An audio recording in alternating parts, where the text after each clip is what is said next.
Everyone, आज मैं आपके लिए एक्सप्लेन करूंगी एपोथियोसिस का एपिसोड नंबर 31। तो जैसा कि लास्ट एपिसोड में हमने देखा था कि लियो जिंग अपने साथियों के साथ इमॉर्टल टूम में पहुंच गया। यहाँ उसे पता चला कि गॉड किंगडम के लोग यहाँ मौजूद सभी सोल्स को इकट्ठा करके मियोलिंग की पर्पल इन बॉडी को अवेकन करना चाहते थे और ये राज लियो जिंग को प्रिंस जिंग की मेमोरीज में जाके पता चल गया। मगर वहाँ पर लियो जिंग को गॉड किंगडम की लीडर देख लेती है।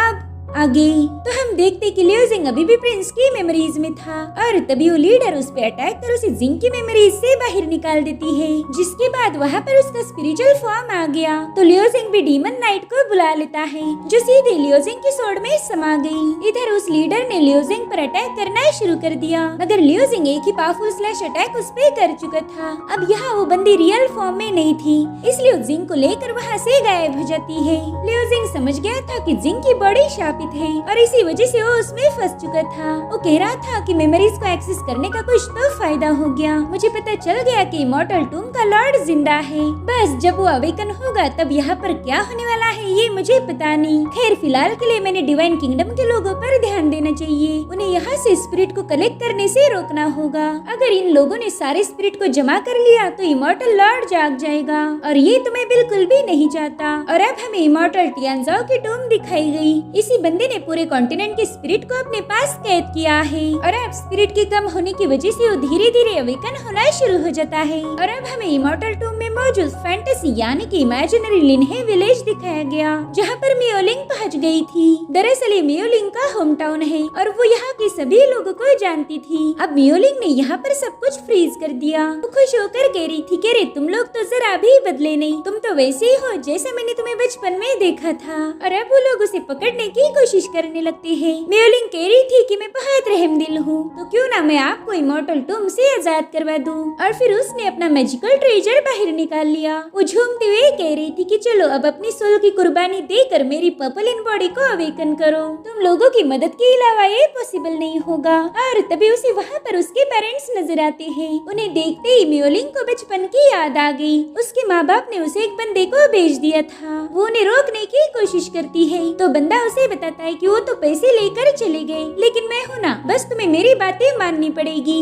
वरना मैं तुम्हें खत्म कर दूंगा। मियोलिंग बहुत ज्यादा डरी हुई थी तो वो उस बंदे की हर बात को मानने के लिए तैयार हो गई। उस वक्त तो इतनी छोटी थी कि उसे सही और गलत भी समझ नहीं आया, मगर तभी उस बंदे को किसी ने खत्म कर दिया। वही था डीमन एम्परर ज़ीफांग। मियोलिंग को उसने वादा किया कि वो हमेशा उसे प्रोटेक्ट करेगा। और गाइस यही वजह थी कि इन दोनों की बॉन्डिंग इतनी ज्यादा स्ट्रॉन्ग है, वरना आजकल के लोग तो 2 दिनों में ब्रेकअप कर लेते हैं। अब मियोलिंग कह रही थी कि इस दुनिया की एक कड़वी सच्चाई है, यहाँ तुम एक लाचार और बेबस इंसान बन के किसी के हाथों स्लॉटर हो सकते हो या फिर तुम खुद ही कसाई बन के दूसरों को मार सकते हो।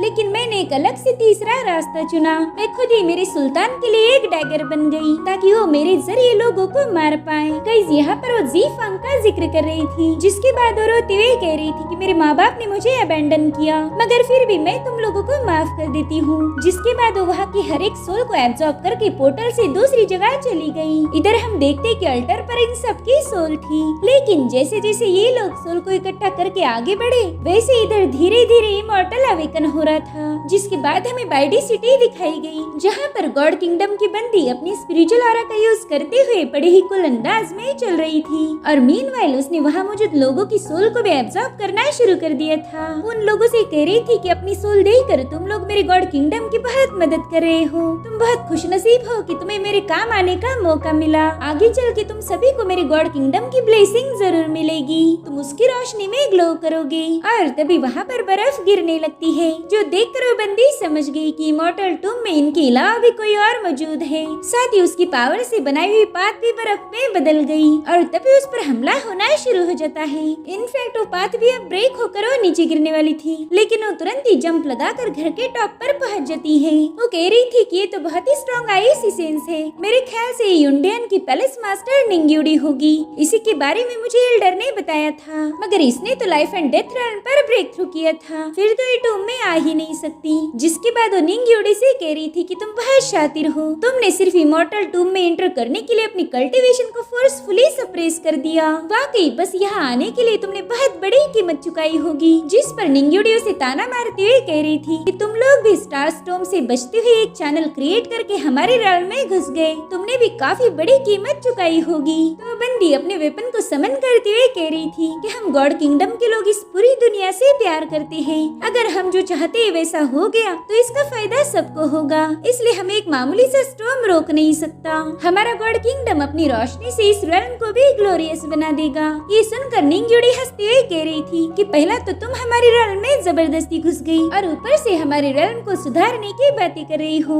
हमें तुम्हारे जैसे टुच्चे लोगों की जरूरत नहीं। खैर एक बात तो मैं समझ गई कि तुम्हारे realm का नाम बदलना चाहिए। वो गॉड ऑफ किंगडम ना हो कि साइको का किंगडम होना चाहिए, क्योंकि तुम सब के सब पागल हो। और अब निंग्युड़ी उस पे हमला करने के लिए आगे बढ़ती है तो उस बंदी ने भी अपने बहुत ही कूल दिखने वाले ब्लेड को बाहर निकाल लिया। जब निंग्युड़ी उस ब्लेड पर अटैक कर रही थी तभी उसे फील हुआ कि ये तो सीधा उसकी सोल पर अटैक किया गया है, जिससे निंग्युड़ी रिकवर हो ही रही थी कि तभी वो बंदी उस पर दूसरा अटैक करने चली जाती है। मगर निंग्युड़ी ने समय रहते अपनी आंखें खोल ली, जिसके बाद तुरंत ही साइड में हटते हुए सेंटेस के अटैक को डॉज कर देती है। और अब इन लोगों में जबरदस्त फाइट शुरू हो गई। ये दोनों भी अपनी अपनी अल्टीमेट पावर का यूज करते हुए एक दूसरे को मारने की कोशिश कर रहे थे, मगर निंग्युड़ी इस बंदी पर भारी पड़ गई। अब सीधे उसे जमीन पर पटक देती है। वो लड़की अपने कपड़ों पर लगी हुई धूल को साफ करते हुए कह रही थी कि यहाँ पर बहुत ज्यादा गंदगी है, मुझे तो ये धूल मिट्टी बिल्कुल भी पसंद नहीं। तो निंग्युड़ी तुरंत ही उस पे अपना वेपन पॉइंट करते हुए कह रही थी कि बकवास बंद करो, मुझे बताओ तुम्हारी मास्टर का प्लान क्या है, उसने तुम लोगों को इमॉर्टल टॉम में क्यों भेजा। लेकिन वो बंदी तो निंग्युड़ी को गौर से ऑब्जर्व करती है।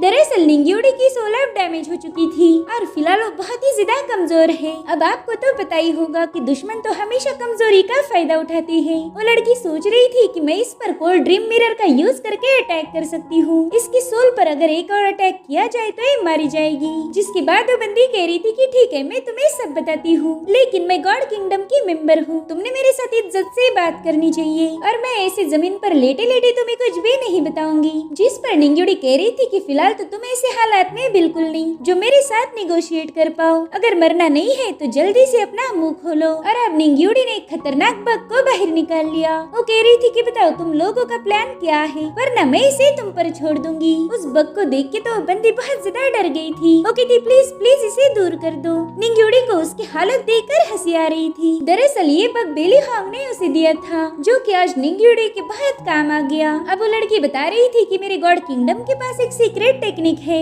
इसे पर्पल एक्सट्रीम 6 सोल रिंग कहा जाता है। मगर इस 6 सोल रिंग को एक्टिवेट करने के लिए हमें लाखों स्पिरिट की जरूरत होती है। बस एक बार वो इग्नाइट हो जाए, उसके बाद वो पर्पल एक्सट्रीम realm को ओपन करेगी। और ये सब बताते वक्त उसने अपना एक स्नेक अटैक भी प्रिपेयर कर लिया था। निंग्युड़ी कह रही थी कि लाखों स्पिरिट तुम्हें इमॉर्टल टॉम में कहाँ मिलेंगे, मगर तभी उस बंदी ने निंग्युड़ी पर स्नेक अटैक कर उसे बहुत दूर पुश कर दिया। अब वो हवा में फ्लोट करते हुए कह रही थी कि निंग्युड़ी तुम्हें यहाँ का कुछ भी पता नहीं, इमॉर्टल टॉम के कई सारे राज है, मगर फिर भी तुम उन्हें बिना जाने ही मुंह उठा के यहाँ चली आई। सच में तुम्हारे रीजन के लोग तो एकदम जाहिल है, उन्हें तो एक कौड़ी की अकल नहीं कि कहाँ जाना चाहिए और किससे बचना चाहिए। खैर मैं उनसे ज्यादा उम्मीद भी नहीं कर सकती, क्योंकि उनकी लीडर तुम्हारी जैसी बेवकूफ है। अब तो बस मेरे गॉड किंगडम की रोशनी ही तुम लोगों का उद्धार कर सकती है। तो निंग्युड़ी तुरंत ही उस पे हमला करते हुए कह रही थी कि बेवकूफ हम नहीं बल्कि तुम लोग हो। क्या तुम्हें वाकई लगता है कि तुम इस दुनिया में रोशनी फैलाने आए हो? वेल मुझे तो ऐसा नहीं लगता। तुम्हारी लीडर किसी काम की नहीं, उसे तो गॉड डोमेन के लोगों ने उसका ब्रेन वॉश करके अपने हाथों की कठपुतली बना दिया है। और अब इन दोनों की फाइट में बहुत बड़ा ब्लास्ट हो गया। वो बंदी कह रही थी कि वाकई इस realm के लोग इतने बेकार हैं कि हमारे गॉड की लाइट भी इन पर जाया होगी।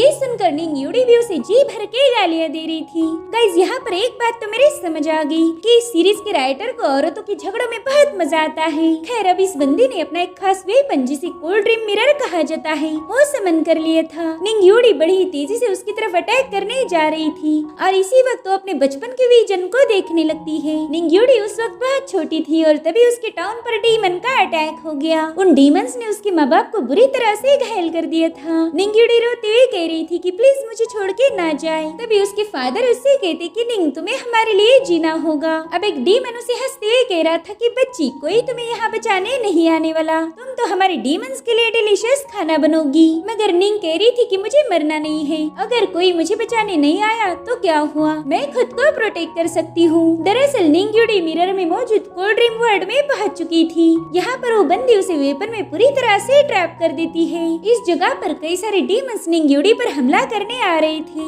मगर वो अपने एक ही अटैक में उन सबको बर्फ में तब्दील करके डिस्ट्रॉय कर देती है। अब वो मिरर विजन के जरिए उसे उसका घर दिखा रहा था। वो अपने पेरेंट्स से कह रही थी कि आप लोग मुझे प्रोटेक्ट करते हुए मारे गए, तो अब ईस्टर्न रीजन को प्रोटेक्ट करने की बारी मेरी है। इधर वो बंदी बड़े ही आराम से लोगों की सोल को जमा करते हुए कह रही थी कि वो गंदी बदबूदार औरत मेरे कोल्ड ड्रीम मिरर में फंस चुकी है। मेरे ख्याल से उधर ही मरनी चाहिए, यही उसके लिए बेटर होगा, क्योंकि अगर वो बाहर आ गई तो फिर से मुझे उसके साथ फाइट करनी पड़ेगी। उसने मेरे गॉड किंगडम की ग्लोरी का अपमान किया है, उसे तो मौत की सजा मिलनी चाहिए। अब उसने अपने मैजिकल वेपन को स्पिरिट से पूरी तरह से भर लिया था और ऐसा होते ही उसके सामने एक पोर्टल ओपन हो गया, जिसे देखकर वो खुश होते हुए कह रही थी कि अच्छा हुआ, अब मैं इस गंदी जगह से जा सकती हूँ। मगर तभी वो देखती कि उसके कोल्ड ड्रीम मिरर पर क्रैक पड़ गए। वो काफी ज्यादा डर गई थी और तभी निंग यूडी की पावर उस मिरर को तोड़ती हुई सीधा उस बंदी पर हमला कर देती है, जिससे उसने समय रहते काउंटर कर लिया। वो कह रही थी कि मैं इस बंदी के आमने सामने मुकाबला नहीं कर सकती,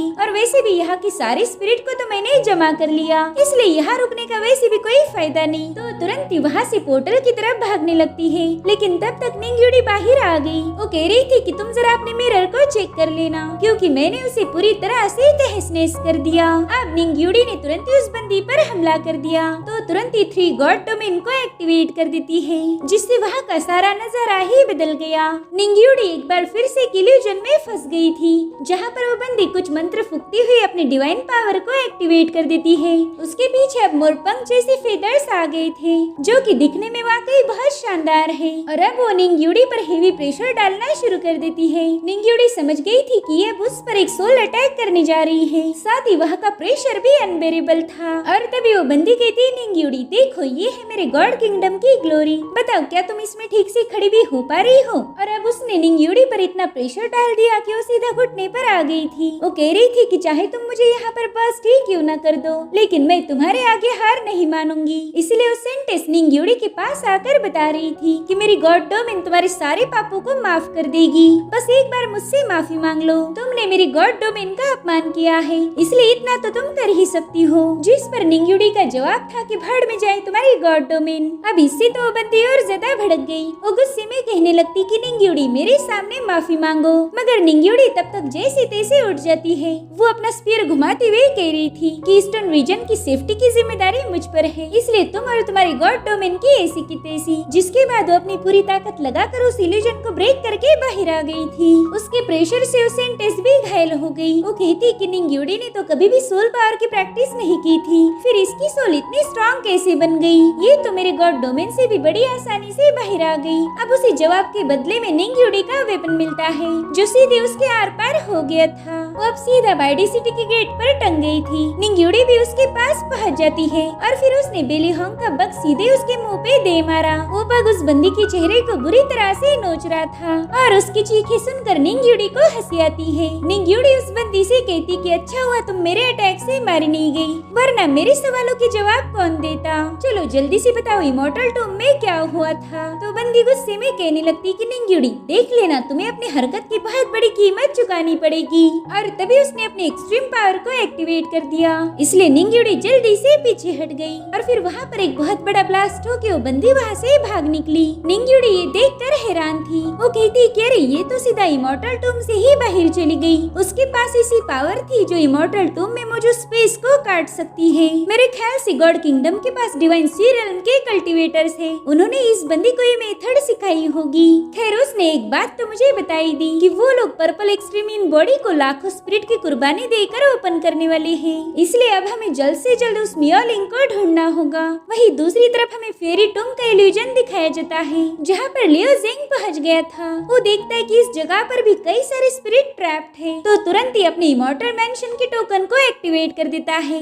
लियोजिंग इन सभी स्पिरिट को उसमें डाल रहा था। गाइस यहाँ पर लियोजिंग उन्हें एब्सॉर्ब नहीं बल्कि उन्हें ट्रैप कर रहा था ताकि बाद में उनकी सोल को कर्ज से आजाद कर पाए। मगर तभी बहुत ही भद्दे टेंटिकल्स लियोजिंग पर हमला करने पहुंच जाते हैं। लियोजिंग जैसे तैसे उनसे बचता जा रहा था। वेल ये बात तो लियोजिंग भी अच्छे से जानता था कि ये सारे टेंटिकल्स समारा के डार्लिंग है और अब उन पे सवार होकर लियोजिंग से कह रही थी कि लिटिल लॉर्ड काफी लंबे अरसे के बाद हमारी मुलाकात हुई, क्या आपने मुझे मिस नहीं किया? लियोजिंग तो समारा को यहाँ देख के बहुत ज्यादा शॉक था। वो सोचता है कि आखिर इसका इमॉर्टल टूम में क्या काम होगा। अब मेरे पास तो ड्रैगन फॉर्मेशन की पावर भी नहीं है और उसके बिना मैं अपनी सेंट आर्मर की फुल पावर को यूज नहीं कर सकता। मगर हाँ मैं समारा से बड़ी आराम से निपट सकता हूँ। और इसी के साथ एपिसोड यहीं पर एंड हो जाता है। Thank you so much for watching. Bye bye, take care.